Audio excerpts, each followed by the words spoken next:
કોઈની દીકરી કુંવારી છે, વાણિયા હોય ને તે ત્યારે કે છે એક જગ્યાએ સમાચાર મેળવીને ગયો બ્રાહ્મણ, તો જઈને વાત કરી કે આવી રીતે અમારા નાના શેઠના સગપણ માટે આવ્યો છું. એટલે ગોરદાદાને જમાડ્યા, પછી વિસ્તારથી વાત કરી કે હગપણ કરવા ક્યાં? તો કે આટલા દૂર. તો કે એટલે દૂરથી તમારે અહીંયા કેમ આવવું પડ્યું? તમારા ગોળમાં ત્યાં હગપણ નથી થતું? આ બધાને 24 ગામનો અને 10 ગામના આવા બધા ગોળ હોય જો. એટલે કે એમાં જરાક એમ છે ને, શેઠને જરાક ખોટ છે, એટલે સગપણ કરવામાં જરાક તકલીફ પડે છે. પણ આમ કોઈ વાંધો નથી, કરોડોપતિ છે. જાહો જલાલીમાં કોઈ તકલીફ નથી, અને શેઠના એકના એક દીકરા છે.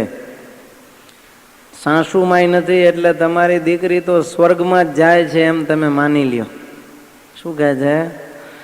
તમારી દીકરી સ્વર્ગમાં જ છે, અને શેઠે હવે 2-5 વર્ષ જીવશે, પછી આ બધી મિલકતની માલિકણ તમારી દીકરી થઈ જશે. એટલે હું તો કહું છું કે આવું ઘર તમને દીવો લઈને શોધતા જડશે નહીં. મારું માનતા હોય તો તમે હક પણ અહીંયા દીકરીનું કરી નાખો.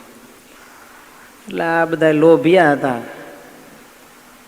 કે એમ અમે હક પણ ન કરીએ, કાંઈ આપે કે નહીં શેઠ. ગરીબ હતા દીકરીને મા બાપને, લોભિયા બહુ. ત્યારે કે કેટલા માગશો? ત્યારે કે પેલા ઈ કયો કે છોકરામાં તકલીફ શું છે? ત્યારે કે એક આંખમાં ફૂલું છે ને બીજી આંખમાં કાંઈ નથી. ઓલા કે એટલું જ છે ને? તો કે બસ આ પ્રમાણે જ છે, મેં કીધું એમાં બીજી કાંઈ તકલીફ નથી. રૂડો રૂપાળો વહીવટ કરે છે, પેઢી ચલાવે છે, કાંઈ વાંધો નથી. ત્યારે કે ફૂલું વાળું ને અમારી દીકરી તો બરોબર દેખે, માટે આમાં નથી આપવી. અરે તમારી ભલી થાય, પણ તમને વાંધો શું છે? તો કે મારી દીકરી 2 આંખે દેખે ને એ ફૂલાવાળો. એ કે કેટલા જોઈશ ફૂલાના? એ કે તારે રૂપિયા 1000 આપતા હોય તો હક પણ કરીએ. ત્યારે કહે છે હક પણ પાકું, રૂપિયા 1000 મારે અપાવવાના. બસ પહેલા રૂપિયા ને પછી લગન, પછી કાંઈ? તો કે બરોબર છે. આ તો શ્રીફળ ને 5 રૂપિયા, 5.5 ને ચૂંદડી બધું લઈને જ ગયો તો ગોર બાપો. આપી જ દીધું. તો કે અમારા નાના શેઠના ને તમારી આ કન્યાના લગ્ન પાકા. લ્યો 5.5 રૂપિયા, આ નાળિયેર ને આ ચૂંદડી. અને હું ગોર દાદા જ છું, આવતા અઠવાડિયે અમે રવિવારે જાન લઈને આવીએ છીએ પરણાવાઈ. આવતા રવિવારે મુહૂર્ત સારું છે, તૈયારી બધી કરજો, અને લગ્ન માટેનો ખર્ચો જે થાય એ કરજો. એ શેઠ દ્વારા હું અપાવીશ. બસ ચિંતા કરતા નહીં. સારામાં સારા કપડાં અને ઘરેણાં બધું લેજો. એ બધું બીજો કરિયાવર હું ત્યાંથી બધું લેવડાવીને આવું છું. તમારે કોઈ વાતની કમી રાખવી નહીં. વાણીઓ તો રાજી થઈ ગયો. હાશ, આવા વેવાઈ મળી ગયા, આપણી ભૂખ ભાંગી ગઈ, ચિંતાનું કારણ નથી. સગપણનું પાકું કરી અને બ્રાહ્મણ ઘરે ગયો, અને આ બાજુ ધામધૂમથી માંડ્યા તૈયારી કરવા. બધી તૈયારી થઈ ગઈ. વાણિયાને જઈને પેલા બ્રાહ્મણે વાત કરી કે નાના શેઠનું નક્કી કરીને આવ્યો છું, ને રૂપિયા 1000 આપવાના છે, ને જે કંઈ લગ્નનો ખર્ચો થાય એ કપડાં લત્તા ઘરેણાં લે, કે એની કાંઈ ચિંતા નથી. કન્યા, અરે કન્યા તો અપ્સરા જેવી છે, કાંઈ પૂછવા જેવું નથી. આ તો કોઈ વાતે મળે નહીં. આ તો કેમે કરીને મેં મહેનત કરી ત્યારે હા પાડી છે. શેઠ ક્યાંય હા પાડતા નો. આવો મારી મહેનતના પહેલા. બ્રાહ્મણે તો રૂપિયા લઈ લીધા ને વાત કરી કે રવિવારે જાન જોડીને જવાનું છે. તાબડતોબ કે બધી તૈયારી કરો. ધામધૂમથી અહીંયા તો આખું ગામ નોતર્યું, બધાને જમાડ્યા. મોટી જાન લઈ અને શેઠ તો ચાલ્યા. વાજતે ગાજતે હામયું લઈને આવ્યા છે. ઉતારા કરાવ્યા, નાસ્તા પાણી બધું પત્યું ને પછી જમાઈરાજને માયરામાં લાવીને બેહાડ્યા. લગ્ન ચાલુ થયા. પછી તો ફેરા ફરવાના ચાલુ થયા એટલે નાના શેઠનો હાથ પકડીને એક જ્યાં અણવર હતો એ હલાવવા માંડ્યો. તાર પેલા વેવાઈ કહે છે કે એમનો હાથ કેમ પકડો છો, મૂકી દો. ત્યારે કે એમનો હાથ તો પકડવો પડશે, નહીતર ક્યાંક અગ્નિમાં પડી જાય તો. એ કે શું વાત કરો છો? તો કે હા. એ કે એને તકલીફ છે દેખવાની. પેલો વાણિયો કહે છે ક્યાં ગયા ગોર દાદા? ત્યારે કે આ રહ્યો. એ કે તમે કહેતા હતા ને એક આંખમાં ફૂલું છે ને બીજી આંખમાં કાંઈ નથી. ત્યારે કે એમ જ કહું છું હજી હું તો, કે એક આંખમાં ફૂલું છે ને બીજી આંખમાં કાંઈ નથી. તો આને પકડવા કેમ પડે? ત્યારે કે પકડવા જ પડે ને. એક આંખમાં કાંઈ નથી એટલે ટોટલી આંધળા છે ને બીજી આંખમાં ફૂલું છે એટલે નજર એની બહુ ઓછી પડે છે, આછું આછું દેખાય છે, એટલે એનો હાથ તો પકડવો જ પડશે. વાણિયો કહે છે તો મારે કાંઈ કન્યા પરણાવી નથી. બ્રાહ્મણ કે અરે તારી ભલી થાય. એ કે હવે આ જાન પાછી ન જાય. કે નહીં, હું તો કન્યા નહીં આપું. એક બાજુ લઈ જઈને કે બોલ કેટલા જોઈએ? એ કે રૂપિયા 2000 બીજા લઉં. ત્યારે કે વાંધો નહીં, ફૂલાના 1000 અને કાંઈ નથી એના 2000, પણ મહેરબાની કરીને તું કન્યા પરણાવી દેજો.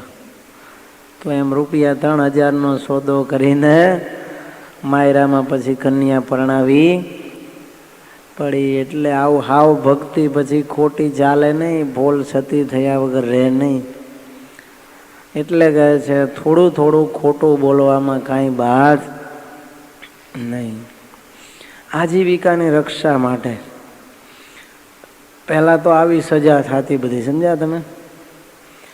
કોઈએ ગુનો કર્યો હોય એટલે એની બધી આજીવિકા છે એ પડાવી લેવામાં આવે અને હાથે પગે નવરો કરીને કાઢી મૂકે. તો હવે જો માણસની આજીવિકાનું સાધન જ લઈ લે, ઉપરથી પાછા દંડ કરે, તો એ માણસ પૈસા ભરે ક્યાંથી? એટલે જો એક જ માણસ ઘરમાં કમાનાર હોય અને એની આજીવિકા ચાલી જાય એવી પરિસ્થિતિ ઊભી થાય એવું હોય, તો એવા સંજોગોમાં પણ ખોટું બોલવામાં આવે તો બહુ પાપ લાગે નહીં. ગાય અને બ્રાહ્મણના હિત માટે એનો ક્યાંક વધ થાય એમ હોય, એને મોટી સજા થાય એમ હોય, તો બ્રાહ્મણને બચાવવા માટે પણ અથવા ગાયને બચાવવા માટે આગળ આપણે દ્રષ્ટાંત લીધું તો એમ ખોટું બોલવું એ પાપ નથી, પણ ઉલટાનું એ જ સત્ય છે અને પુણ્ય છે.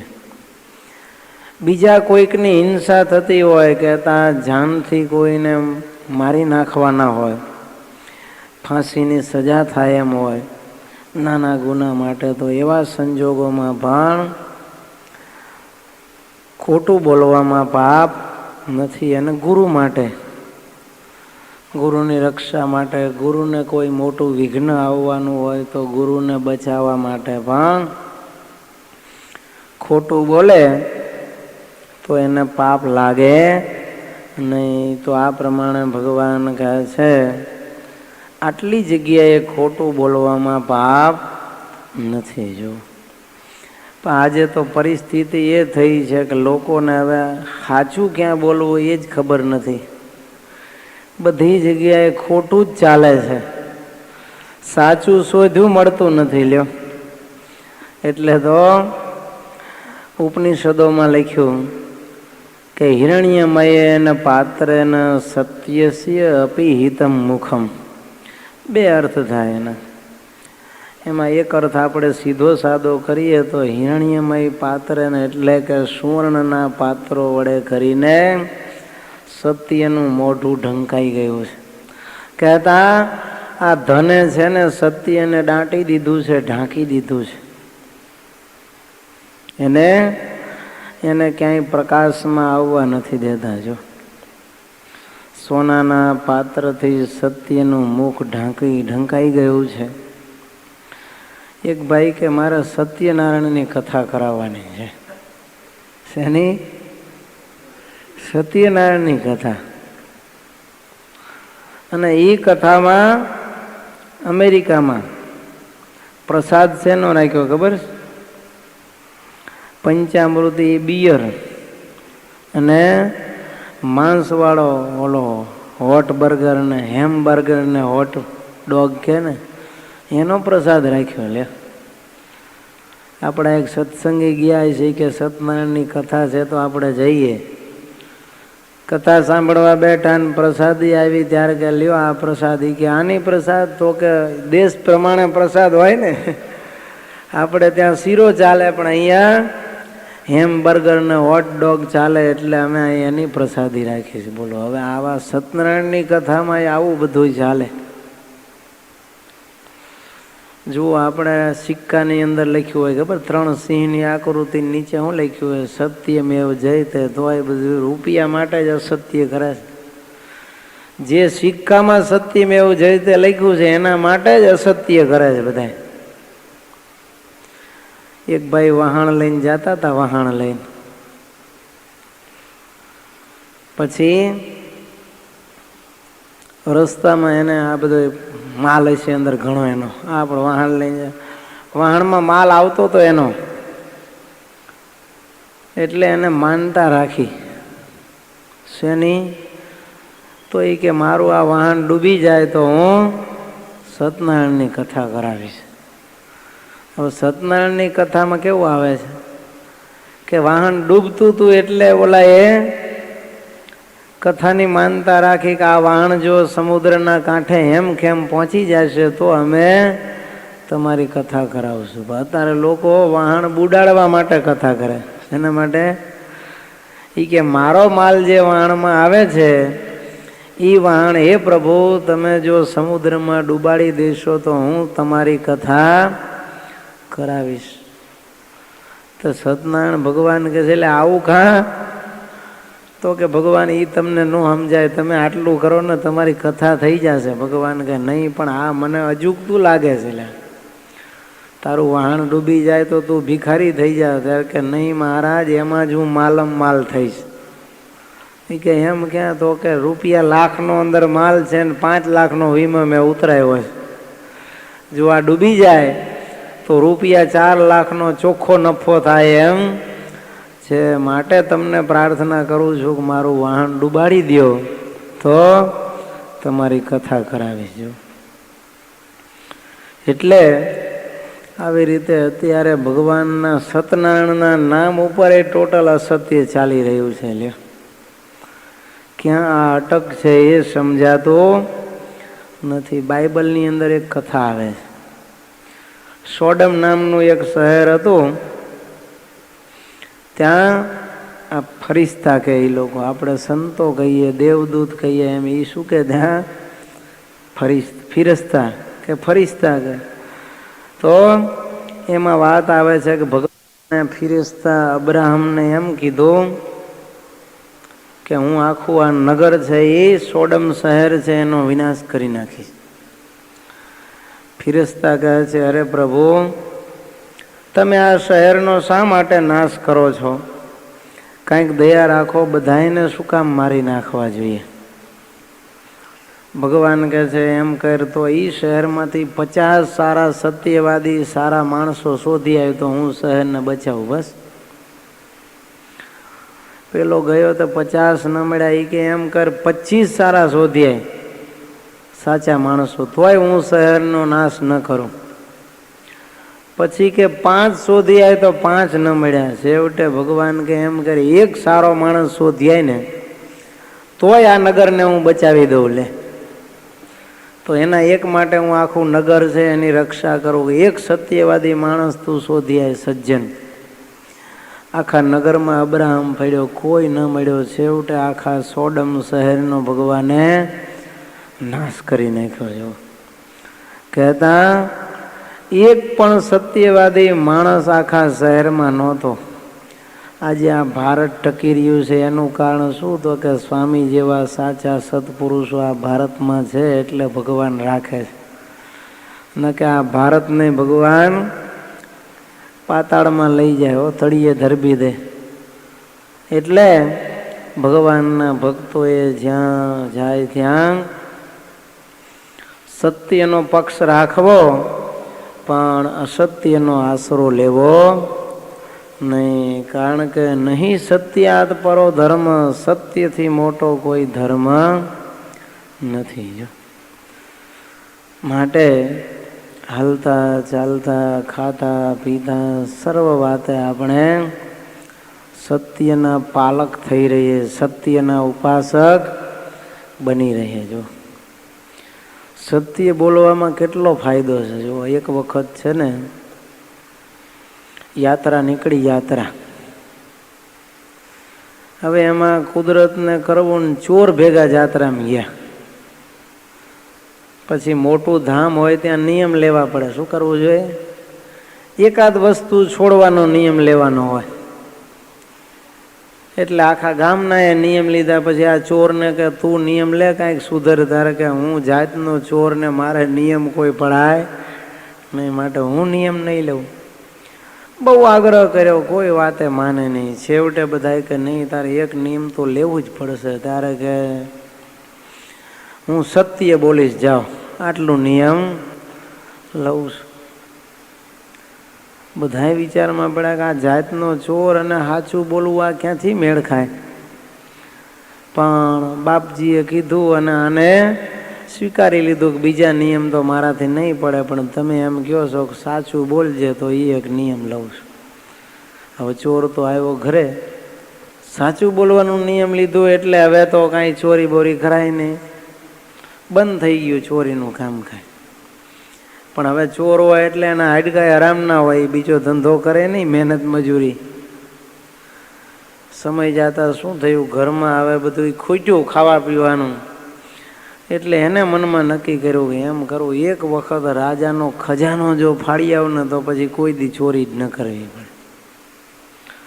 મનોમન નક્કી કર્યું. એને ખબર હતી કે રાજા પાસે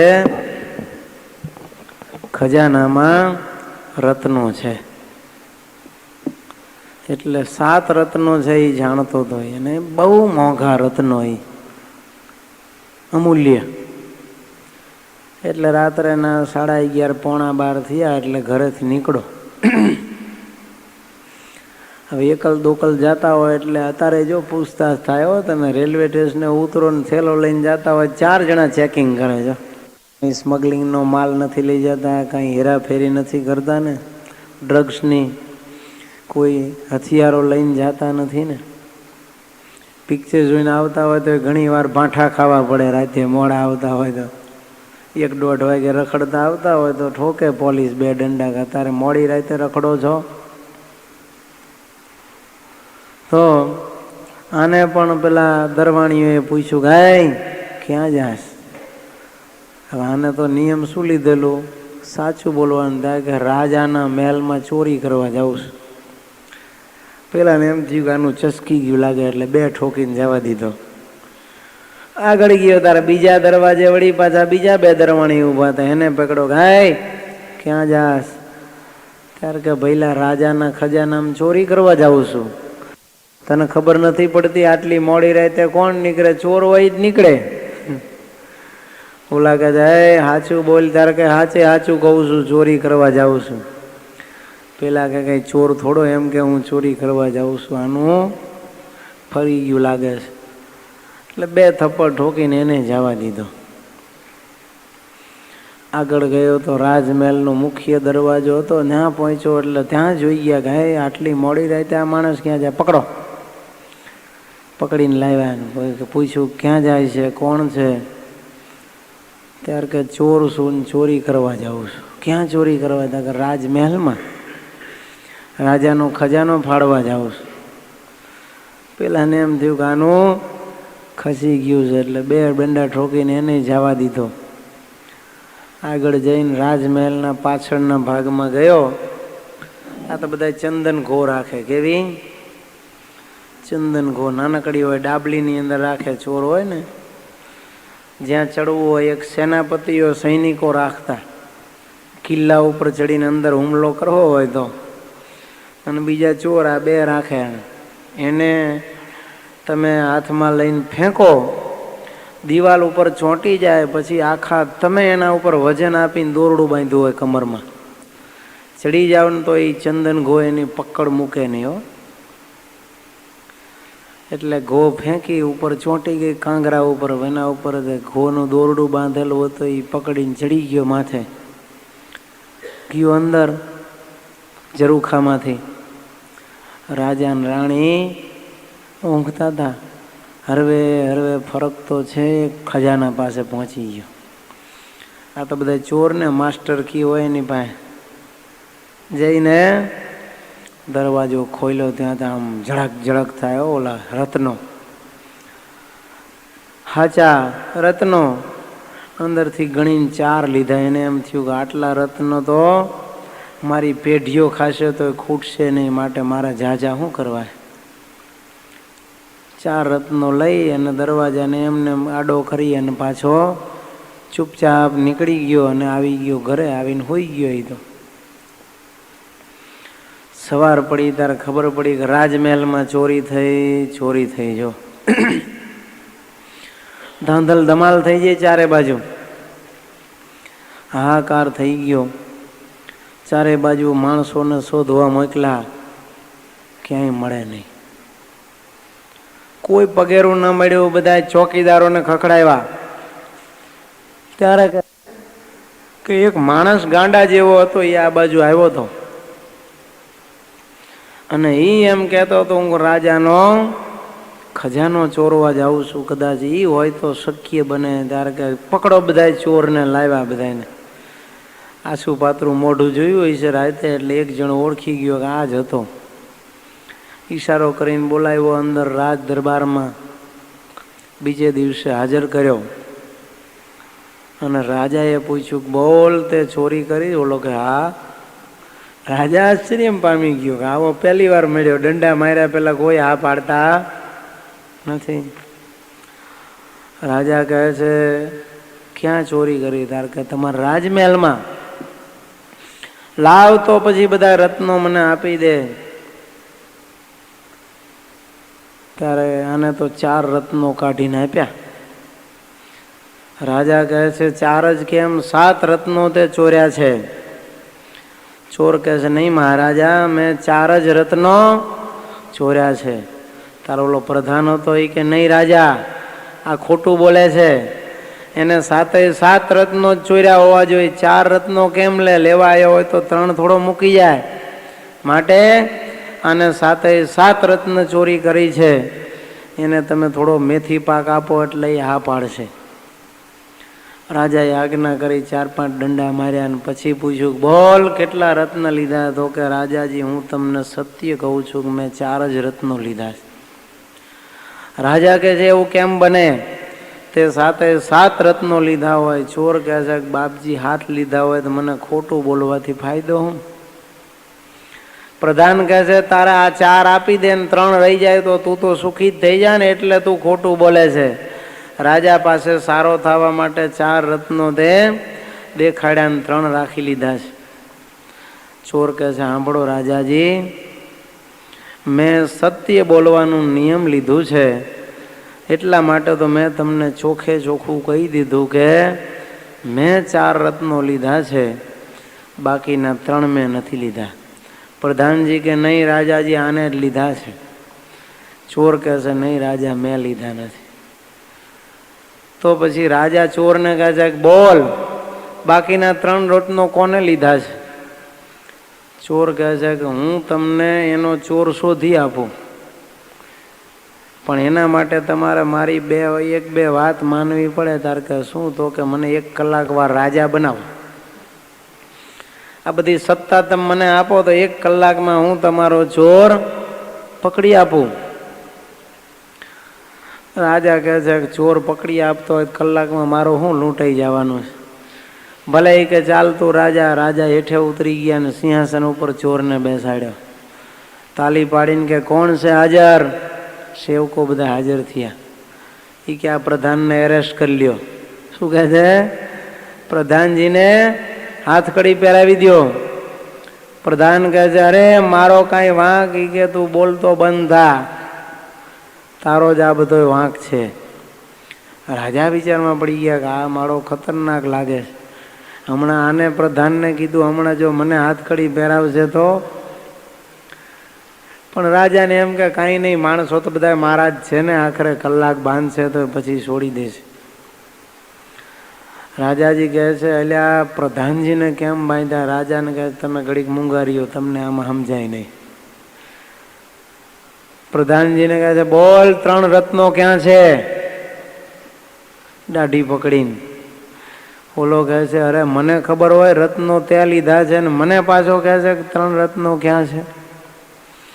પેલાને કહે છે એન્ટર મારવાને, આ સીધી રીતને કબૂલ છે નહીં. રાજા કહે છે, એટલે મારા નિર્દોષ પ્રધાન, એને તું એન્ટર મારવાની? રાજાને કે હમણાં મૂંગારીઓ તમે, તમારે ચોર પકડવો છે ને, કલાકમાં ન મળે તો મને કહેજો. કલાક સુધી તમારે કાંઈ બોલવાનું નથી. અત્યારે રાજા હું છું. ઓલા તો મીઠાના પાણીમાં બોળીને હંટર લાવ્યા, જય સટાસટ બેઠ હોય. ક્યાં પ્રધાન તો હોય માળીને હોય બાપલિયા કરવા માંડ્યા. પેલો ચોર કહે છે, હજી તારે જીવવું હોય તો સાચું બોલી જા, કે રત્નો ક્યાં મૂક્યા છે જલ્દી આપી દે, નહીતર જાનથી મારી નાખીશ.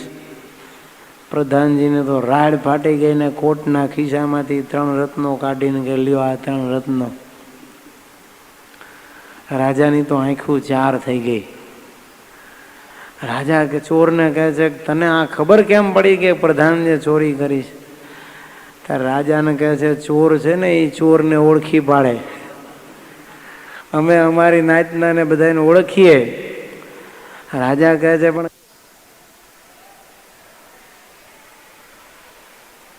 કહે છે, સાંભળો, તમારા કરતા વધારે રૂવાબાનો હતો, મારા ઉપર જુલમ ગુજારવાનો આ કહેતો હતો, અને મેં તો 4 લીધા હતા એ હકીકત હતી.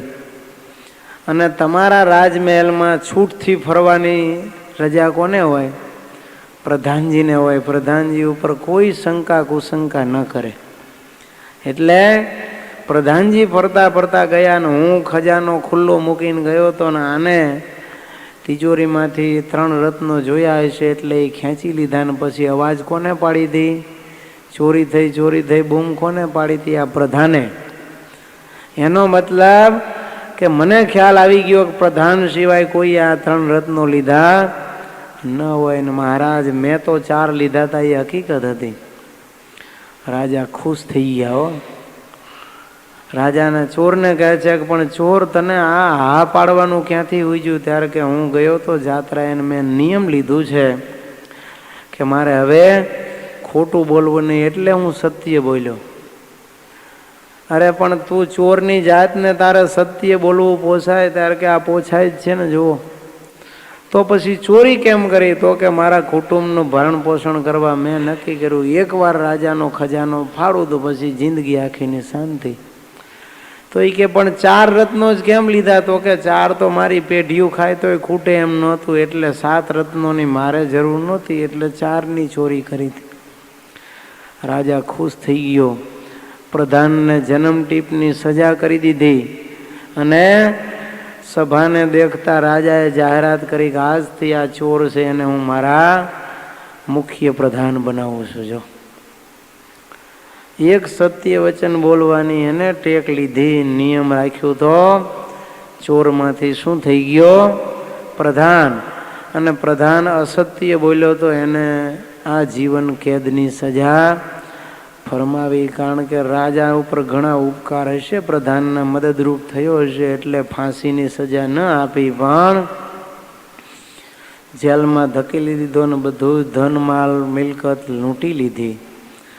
એટલે કાયમ અસત્ય બોલવું નહીં, પણ ભગવાને જે સંજોગો આપણને કહ્યા છે એટલા સંજોગોમાં જ અસત્ય બોલવું. બાકી તો સત્યનો જ સર્વત્ર વિજય થાય છે. કહેતા કરેલા ઉપકારનો વાણીથી નાશ કરે તેને કૃતજ્ઞ કહેવાય. ઉપકારને ભૂલીને અપકાર કરે તેને પણ કૃતજ્ઞ કહેવાય. અને કરેલા ઉપકાર ને વાણીથી પણ યાદ ન કરે એને પણ કૃતજ્ઞ કહેવાય. અને એને અતિ પાપ લાગે છે. વળી એ પાપનું પ્રાયશ્ચિત કોઈ કે કરી નાખ્યું હોય અને પછી જો એને કોઈ પાપી કહે તો એને પણ કૃતજ્ઞ જાણવો. એમ ભગવાન કૃતજ્ઞના લક્ષણો વર્ણવતા કહે છે. સામાન્ય રીતે ભારત વર્ષની અંદર લોકોમાં પરોપકારની ભાવના ખૂબ, પણ જે કૃતજ્ઞ માણસ છે ને એને તો તમે લાખ ઉપકાર કરો તો એ ક્યારેય કોઈનો થયો નથી અને થશે નહીં. અને કાયમ માટે મીઠા ઝાડના મૂળ કાઢે એમ ઉપકારનો બદલો અપકારથી આપવાના છે. કોઈ દિવસ એના હમદર્દીને, એને કરેલી મદદને, એના સત્કાર્યને એ ગણશે નહીં. એટલે તો વિહારીલાલજી મહારાજે હરિલીલામૃતમાં લખ્યું, કૃતજ્ઞને તો ગુણ જે કરાય તે સર્વસ્તેનો શ્રમ વ્યર્થ જાય. કૃતજ્ઞ તો ગુણ કશો ન જાણે અંતે વળી તે ઉર્દ્વેષાણે. જો ભક્તનો વેશ ધરે તથાપી કૃતજ્ઞ જેવો નહીં કોઈ પાપી. કૃતજ્ઞ લેશે જળ અન્ન જેનું અંતે બગાડે અતિ કામ તેનું. બિહારીલાલજી મહારાજ કહે છે, કૃતજ્ઞને ગમે એટલા તમે ગુણ કરો, એને મદદ કરો, એના ઉપર ઉપકાર કરો, પણ એ કરેલા બધા જ ઉપકાર છે ને માણસના વ્યર્થ જાય છે. કૃતજ્ઞ છે એ ક્યારે કોઈનો ગુણ લેતા જ નથી. અને ઉપરથી શું કરે? ઉપરથી દ્વેષ કરે. એનો ગુણ લેવાની તો વાત બાજુ ઉપર, પણ એનો દ્રોહ કરે, એનો દ્વેષ કરે. પછી ભલે ને એ ભક્ત વેશ ધારણ કરીને બેઠો હોય અથવા તો સાધુ રૂપે દેખાતો હોય, પણ કૃતજ્ઞ જેવો આ દુનિયામાં કોઈ પાપી નથી. જેનું અન્ન જળ ખાધું હોય ને એનું જ ખોદે, જેનું ખાય એનું જ ખોદે. જો એક વખત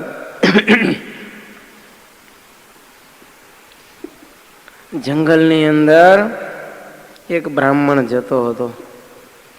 એને તરસ લાગી એટલે કૂવામાં પાણીની તપાસ કરવા માટે કૂવા પાસે ગયો.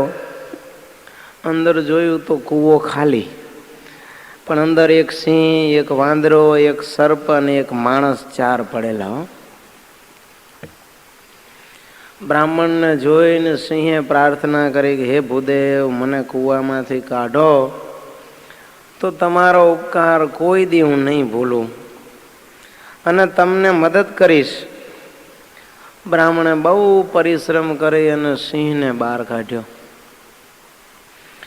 એટલે સિંહે પોતાનો એડ્રેસ આપ્યો કે ભાઈ આ જગ્યાએ હું રહું છું, ગમે ત્યારે તમે કાંઈ કામ પડે તો કાળી રાતે પણ મારા મહેમાન થાજો, હું તમને બનતી સહાયતા કરીશ. એટલે બ્રાહ્મણ તો એનું એડ્રેસ લઈ અને પછી બેઠો અને સિંહ ચાલતો થયો. પણ ચાલતા ચાલતા બ્રાહ્મણને કહેતો ગયો કે જો ભાઈ તું બધાને બહાર કાઢજે, પણ પેલો માણસ અંદર છે ને એને બહાર ન કાઢતો, આટલું મારું માન છે. વાંદરાએ વિનંતી કરી કે મને તમે કાઢો તો હું પણ તમને મદદ કરીશ. એને કાઢ્યો, એને સરનામું આપ્યું. સર્પે વિનંતી કરી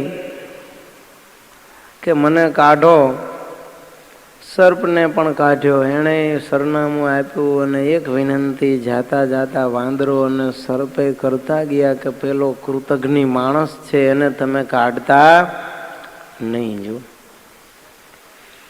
હવે આ બધા ગયા એટલે પેલો માણસ હતો એ વિનંતી કરવા માંડ્યો, કરે રે ભૂદેવ, તમે સાવ ભોળા છો, તમને આટલી ખબર નથી પડતી. આ બધા પશુઓને તમે કાઢ્યા, હવે સિંહ, સર્પ અને વાંદરા તમને હું મદદરૂપ થવાના છે? ખરેખર માણસને મદદરૂપ તો માણસ થાય, માટે તમે મને કાઢો તો કોક દી હું તમારું કામ કરીશ.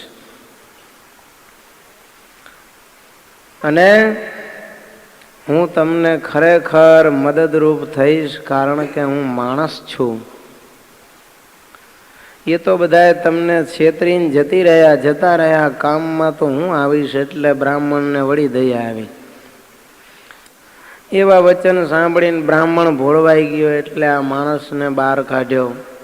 એણે ગામ નામ સરનામું આપ્યું, પછી ત્યાંથી ચાલ્યો ગયો. બ્રાહ્મણ આગળ તીર્થાટન કરી અને પાછો ફર્યો. રસ્તામાં ભૂખ બહુ લાગી અને એને એડ્રેસ જોયું તો બરાબર વાંદરાનું આ એડ્રેસ હતું. ગયો વાંદરા પાસે. વાંદરાએ સરસ મજાના ફળ ફળાદી લાવી અને બ્રાહ્મણની આગતા સ્વાગતા કરી કે તમે ચિંતા ન કરશો, લ્યો આ ખાઓ, શાંતિથી આરામ કરો. જમી કરીને તાજો માજો થઈને ત્યાંથી ચાલ્યો. રસ્તામાં એને જોયું તો સિંહની બોળ ગુફા આવતી હતી નજીકમાં. એટલે એને એમ થયું કે લાવને સિંહને મળતો જવું. એટલે ત્યાંથી ચાલતો સિંહને મળવા માટે ગયો. ત્યારે સિંહે એક રાજાના કુંવરને મારી નાખેલો ને એનો એક નવલખો હાર હતો ને પોતાની ગુફામાં રાખી મૂકેલો. બ્રાહ્મણ આવ્યો એટલે એને આગતા સ્વાગતા કરી અને પેલો હાર હતો ને એ બ્રાહ્મણને ભેટમાં આપી દીધો કે લઈ જાઓ બ્રહ્મદેવ, તમારે હાર કામમાં આવશે. બ્રાહ્મણ તો હાર લઈને આગળ ચાલ્યો. હવે બરોબર એ વખતે ઓલો માણસ હતો ને એનું ગામ નજીકમાં આવ્યું અને સાંજ પડી ગઈ.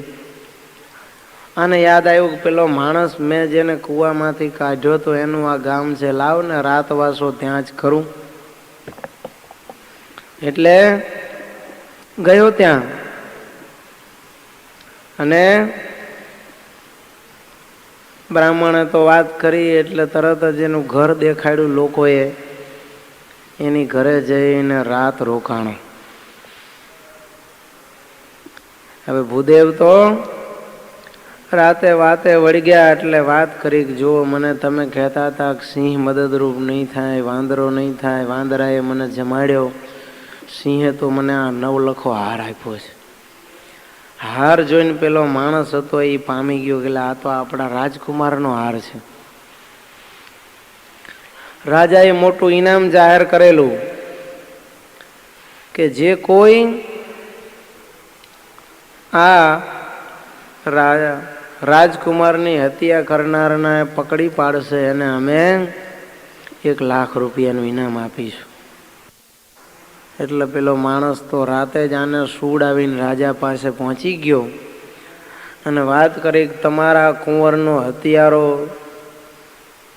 રંગે હાથે પકડાઈ ગયો છે, સબૂત મોજૂદ છે. રાજા કહે શું વાત કરો, ક્યાં છે? તો કે મારા ઘરમાં જ છે અને તમે સિપાહીઓને મોકલો. તરત રાજાએ સિપાહીઓને આજ્ઞા કરી. બિચારો પેલો બ્રાહ્મણ સૂતો હતો ને આવીને પકડી લીધો. હાથકડી પહેરાવીને લઈ ગયા અને જેલમાં પૂરી દીધો. બીજે દિવસે સવારે કેસ ચાલ્યો અને જન્મ ટીપની સજા કરી જો, આ જીવન કેદની સજા થઈ લ્યો. હવે આ પ્રમાણે બિચારો બ્રાહ્મણનું તો કોઈ સાંભળે કોણ? ઓલો હાર અને આ બ્રાહ્મણે તો 1 લાખ રૂપિયા ઓલા માણસે ઇનામ લઈ લીધું. હવે પેલા નાગ હોય એનો મંત્ર નાગે આપેલો કે તમે